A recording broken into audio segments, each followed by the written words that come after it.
Hello बच्चों, let's read the following question में हमें डायरेक्शंस दिए गए हैं जिसमें बोला है these questions contain two statements. Question में two statements हैं. One is assertion and the second statement is reason. Each of these इस क्वेश्चन में क्या है, also has four alternative choices हैं, only one of which is a correct answer, जिनमें से just एक correct answer है. choices क्या है? A, B, C and D. You have to select one of the codes. आपको one of the codes select करनी है A, B, C, D में से. A, if assertion is correct and reason is correct and reason is the correct explanation for assertion. B, if assertion is correct, reason is correct and reason is not a correct explanation for assertion. C, if assertion is correct, reason is incorrect. D, if assertion is incorrect and reason is correct.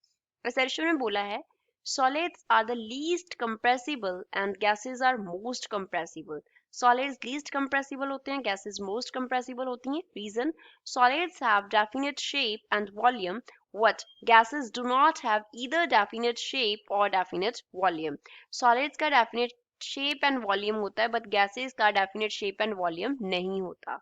So first of all we will talk about the key concept used in the question. इस question में हम क्या key concept apply करेंगे? जब भी हम किसी कुछ मटेरियल को क्या करते हैं, कंप्रेस करते हैं, तो कंप्रेस करने का मीन्स क्या है कि हम उसके जो बॉन्ड्स है उसको ब्रेक कर रहे हैं, उसके वॉल्यूम को हम डिक्रीज करना चाहते हैं. वॉल्यूम को क्या करना चाहते हैं? डिक्रीज करना चाहते हैं. अब असर्शन में सॉलिड्स बोला है लीस्ट कंप्रेसिबल होते हैं एंड गैसेस मोस्ट कंप्रेसिबल होती हैं. सॉलिड्स के जो बॉन्डिंग होती है, सॉलिड्स के इनसाइड मॉलिक्यूल्स का जो बॉन्डिंग होता है, मॉलिक्यूल बॉन्डिंग वो बहुत स्ट्रांग होती है. क्या होती है? स्ट्रांग. लेकिन अगर हम गैसेस की बात करें तो गैसेस के केस में उतनी कपलिंग नहीं होती. जो मॉलिक्यूल बॉन्डिंग होती है, जो कपलिंग होती है, that is not so strong. वो क्या होती है? कंपैरिजन टू सॉलिड्स के कंपैरिजन में बहुत वीक होती है.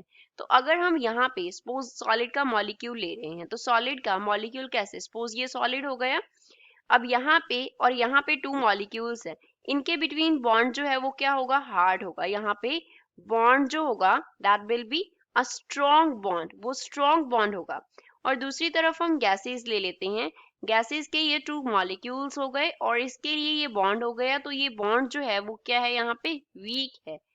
Bonding here is weak. अब इस स्ट्रॉन्ग बॉन्डिंग की वजह से इनका क्या होता है? एक डेफिनेट स्ट्रक्चर होता है, एक डेफिनेट स्ट्रक्चर होता है. और हम जब उसको क्या करते हैं? कंप्रेस करते हैं. जब हम इसको क्या करते हैं? कंप्रेस करते हैं, तो स्ट्रॉन्ग बॉन्डिंग होने की वजह से ये दोनों मॉलिक्यूल्स को कंप्रेस करना क्या होता है? डिफिकल्ट होता है.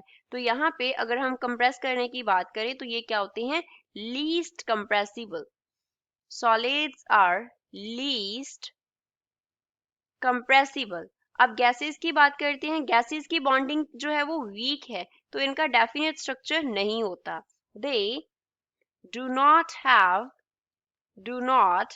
Have definite structure. उनका डेफिनेट स्ट्रक्चर नहीं होता. Definite structure. तो जब हम उनको कंप्रेस करते हैं, व्हेन वी कंप्रेस, तो वो इजीली कंप्रेस हो जाते हैं. तो गैसेस क्या होती हैं?